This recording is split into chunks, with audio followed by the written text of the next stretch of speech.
Alice drank a bottle of liquid and suddenly grew incredibly large. One of her arms reached out of the window, and one of her feet stretched into the chimney. Just then, the rabbit, who had been treating Alice like a servant, returned, causing Alice extreme fear. She knew the rabbit was about to climb in through the window, so she waved her hand, which was now outside the window, resulting in screams and the crashing of glass. Next, she heard the rabbit's annoyed voice, "Pat, Pat. Where are you?" Followed by an unfamiliar voice, "I'm out here digging an apple tree, Sir Humph, still digging the apple tree." The rabbit said indignantly, "Come here and get me out." This was followed by a series of glass-breaking sounds. "Tell me, what is lying on the bed?" "It looks like an arm." "An arm? You fool, how can it be such a large arm? Can't you see it's filling the whole window?" "Well, sir, but it's still just an arm, Humph. Stop babbling and get it removed." There was silence for a while, during which Alice occasionally heard faint voices. "I'm afraid of meeting his lordship. I'm really scared of him."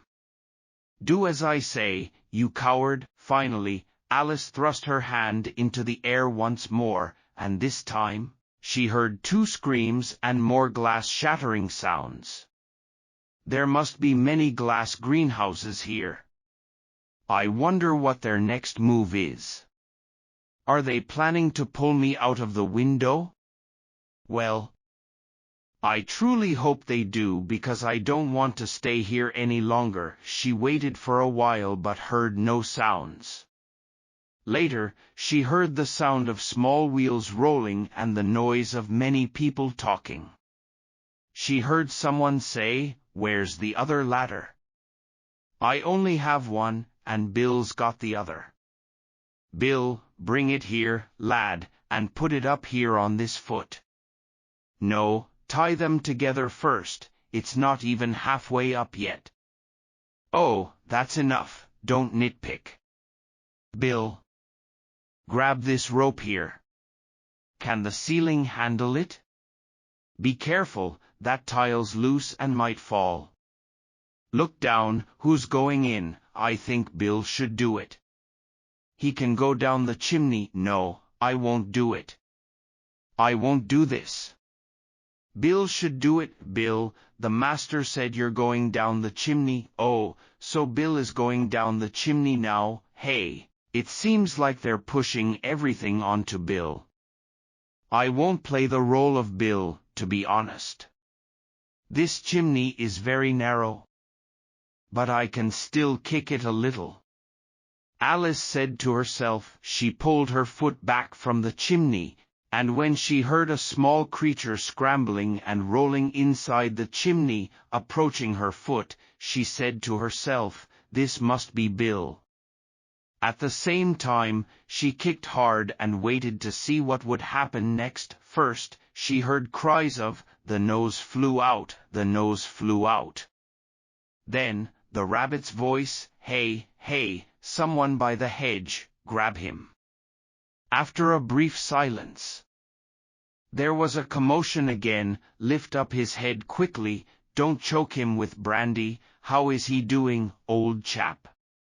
Tell us." Finally, there was a faint voice, "Oh my, I really don't know anything, and don't thank me anymore. I'm much better now. I was too nervous to explain. All I know is, I don't know what it was. It bounced out like a puppet from a box, and then I flew out like a rocket." "That's right, old rocket, you really flew like a rocket," another voice said. "We must burn down the house." This was the rabbit's voice. Alice tried her best to shout, "If you dare do that, I'll release Dinah to bite you." Then, there was a deathly silence. I don't know what they plan to do next. If they're clever, they should dismantle the roof. After a minute or two, they started moving again. Alice heard the rabbit say, "At first, one cart should be enough." "What's that?" Alice wondered. But soon she found out. Small pebbles rained down from the window like a storm, and some hit her face. "I need to make them stop," she told herself and shouted loudly, "You'd better not do this anymore." After that shout, there was silence again. To her surprise, Alice noticed that the small pebbles that fell to the floor had turned into little cakes.